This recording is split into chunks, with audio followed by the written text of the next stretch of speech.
ನಿಮ್ಮ ಕೈಬಲ ಒಂದು ದಿನಕ್ಕೆ ಎಷ್ಟು ಮುಖ್ಯ ಅಂತ ಗೊತ್ತಾ?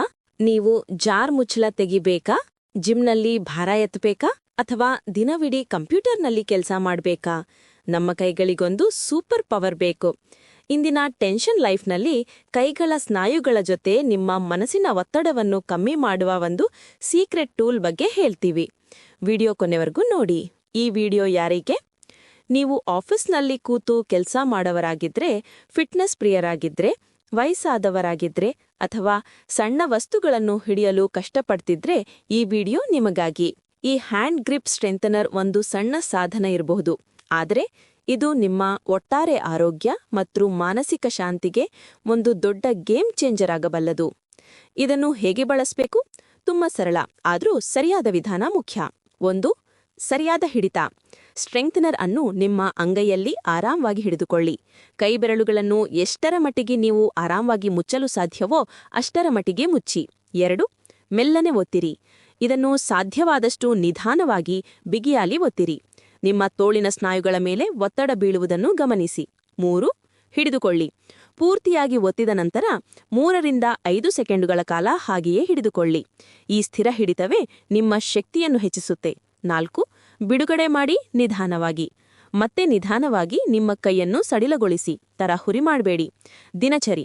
ಪ್ರತಿ ಕೈಗೆ 10 ರಿಂದ 15 ಬಾರಿ ಪುನರಾವರಿಸಿ. ದಿನಕ್ಕೆ 2 ರಿಂದ 3 ಸೆಟ್ಗಳಂತೆ ಮಾಡಿ. ಪ್ರಾರಂಭದಲ್ಲಿ ಕಡಿಮೆ ರೆಸಿಸ್ಟೆನ್ಸ್ ಬಳಸಿ, ನಂತರ ಕ್ರಮೇಣ ಹೆಚ್ಚಿಸಿ. ಈ ಸಣ್ಣ ಅಭ್ಯಾಸದಿಂದಾಗುವ ದೊಡ್ಡ ಪ್ರಯೋಜನಗಳೇನು ಗೊತ್ತಾ? ಕೈಬಲ ಹೆಚ್ಚಳ. ಇದು ನಿಮ್ಮ ಮುನ್ಗೈ ಸ್ನಾಯುಗಳನ್ನು ಬಲಪಡಿಸುತ್ತೆ.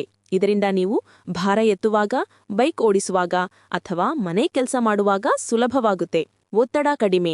ಕೈಗಳನ್ನು ಸ್ಕ್ವೀಸ್ ಮಾಡುವಾಗ ಮತ್ತು ರಿಲೀಸ್ ಮಾಡುವಾಗ ನಿಮ್ಮ ದೇಹದಲ್ಲಿ ಎಂಡಾರ್ಫಿನ್ಗಳ ಬಿಡುಗಡೆಯಾಗುತ್ತವೆ. ಇದು ನೈಸರ್ಗಿಕವಾಗಿ ಮನಸ್ಸಿನ ಒತ್ತಡ ಮತ್ತು ಆತಂಕವನ್ನು ಕಡಿಮೆ ಮಾಡುತ್ತೆ. ಇದೊಂದು ರೀತಿ ನಿಮ್ಮ ಕೈಗಳಿಗೆ ಸ್ಟ್ರೆಸ್ ಬಾಲ್ ಇದ್ದಂತೆ. ರಕ್ತ ಸಂಚಾರ ಸುಧಾರಣೆ. ಈ ವ್ಯಾಯಾಮವು ಕೈಗಳಲ್ಲಿನ ರಕ್ತ ಸಂಚಾರವನ್ನು ಉತ್ತಮಗೊಳಿಸುತ್ತೆ. ನೀವು ಒಂದು ಉತ್ತಮ ಕ್ವಾಲಿಟಿಯ ಹ್ಯಾಂಡ್ ಗ್ರಿಪ್ ಸ್ಟ್ರೆಂಥನರ್ ಅನ್ನು ಹುಡುಕ್ತಾ ಇದ್ದೀರಾ? ನಾವು ಕೆಳಗೆ ಟ್ಯಾಗ್ ಮಾಡಿರುವ ಪ್ರಾಡಕ್ಟ್ ತುಂಬಾ ಉತ್ತಮವಾಗಿದೆ. ಅದನ್ನು ಕ್ಲಿಕ್ ಮಾಡಿ ಇಂದೇ ನಿಮ್ಮ ಆರೋಗ್ಯದ ಕಡೆ ಒಂದು ಹೆಜ್ಜೆ ಇಡಿ. ಆದರೆ ಕೆಲವರು ಜಾಗರೂಕರಾಗಬೇಕು. ನಿಮಗೆ ಮಣಿಕಟ್ಟು ಅಥವಾ ಕೈಬೆರಳುಗಳಲ್ಲಿ ತೀವ್ರವಾದ ನೋವು ಅಥವಾ ಊತವಿದ್ದರೆ, ಇತ್ತೀಚೆಗೆ ಕೈಗೆ ಆಪರೇಷನ್ ಆಗಿದ್ದರೆ, ಸಂಧಿವಾತದ ತೊಂದರೆ ಇದ್ದರೆ ವೈದ್ಯರ ಸಲಹೆ ಇಲ್ಲದೆ ಈ ಅಭ್ಯಾಸವನ್ನು ಮಾಡಬೇಡಿ. ನೋವಾದರೆ ತಕ್ಷಣ ನಿಲ್ಲಿಸಿ. ನೆನಪಿರಿ, ಬಲವಾದ ಕೈಗಳು ಕೇವಲ ದೈಹಿಕ ಶಕ್ತಿಯ ಸಂಕೇತವಲ್ಲ, ಅವು ಸ್ಥಿರವಾದ ಮನಸ್ಸಿನ ಸಂಕೇತವೂ ಆಹದು. ಪ್ರತಿದಿನ ಕೇವಲ 5 ನಿಮಿಷ ಮೀಸಲಿಡಿ. ಕೈಬಲ ಮತ್ತು ಮಾನಸಿಕ ಶಾಂತಿ ಎರಡನ್ನೂ ಗಳಿಸಿ. ಈ ವಿಡಿಯೋ ನಿಮಗೆ ಇಷ್ಟವಾಗಿದ್ದರೆ ನಮ್ಮ ಹೆಲ್ತ್ ಟಿಪ್ಸ್ ಇನ್ ಕನ್ನಡ ಯೂಟ್ಯೂಬ್ ಚಾನೆಲ್ಗೆ ಸಬ್ಸ್ಕ್ರೈಬ್ ಮಾಡಿ ಮತ್ತು ಈ ಅಮೂಲ್ಯ ಮಾಹಿತಿಯನ್ನು ನಿಮ್ಮ ಸ್ನೇಹಿತರು ಮತ್ತು ಕುಟುಂಬದೊಂದಿಗೆ ಶೇರ್ ಮಾಡಿ. ಮುಂದಿನ ಆರೋಗ್ಯಕರ ವಿಡಿಯೋದಲ್ಲಿ ಸಿಗೋಣ. ನಮಸ್ಕಾರ.